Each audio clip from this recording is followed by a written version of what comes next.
guessable age, wearing lots of black clothes, snatched the child away, and he trotted off, his legs in their long woolen stockings moving like swift shuttles to keep up with his mother.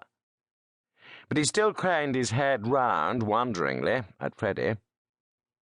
The woman scolded the child, meantime, evidently trying to impress on him the undesirable nature of Freddy. Freddy walked on behind the heavily garbed pair, feeling decidedly in the wrong for having touched the child's hand. They had probably taken him for a modern Jew, one of the regular Israelis, of whom this sect disapproved, perhaps more heavily than they did of the honest, unclean foreigner.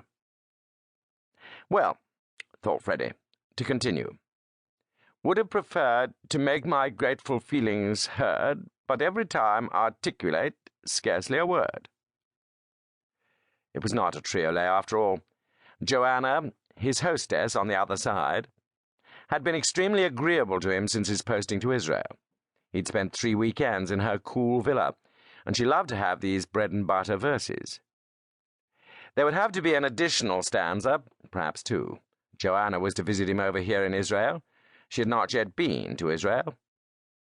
He would have to remind her about her visa and tell her how best to make the crossing.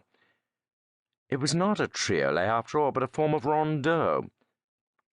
There was the business of Joanna's getting a visa, and he would meet her on this side of the Mandelbaum Gate. The intensity of the gate was quite absurd.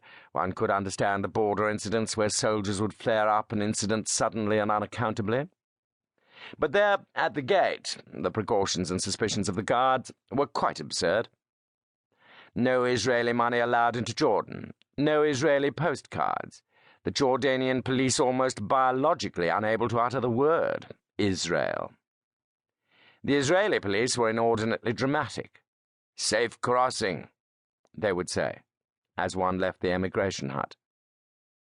The Israeli porter would run and dump one's baggage halfway, and run for the life of him back to his post.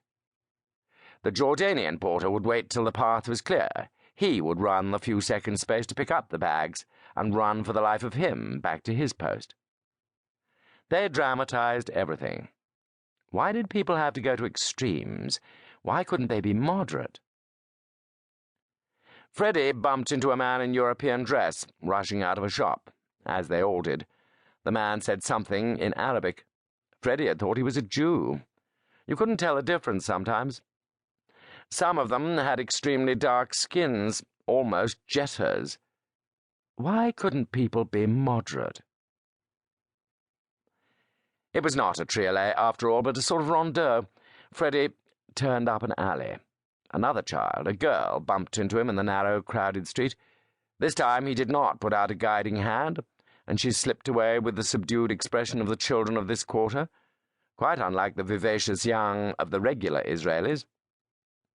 Freddy was rather sorry for the boys with their sausage side curls and black knickerbocker rig-out, especially those adolescent boys who walked in a goody-goody way by 2s and 3s. It must be hell for them, he thought, to be so different from the rest of the country, especially if they ever want to break away. He had felt sorry for the Arab boys on the other side, underfed, driving their mangy donkeys, thin and in rags. He was moved to pity for all young boys on the whole, recalling the term times of his youth. He was convinced that the boys with ringlets were going through the same sort of hell, which was the only sort Freddy knew. The ringlets, like the gate, were quite absurd. Quite absurd. On the strength of this phrase, he had struck up friendships all over the place. He was accustomed to exotic sights and squalid smells, narrow oriental streets, and people who went to extremes. It was all part of the Foreign Service. But outside of the embassy, and even inside it, he never really felt at ease with chaps, until sooner or later they remarked that the place was quite absurd. Feelings heard, but every time articulate scarcely a word. But you have far too long deferred your visit to the modern state. So choose and name the cheerful date.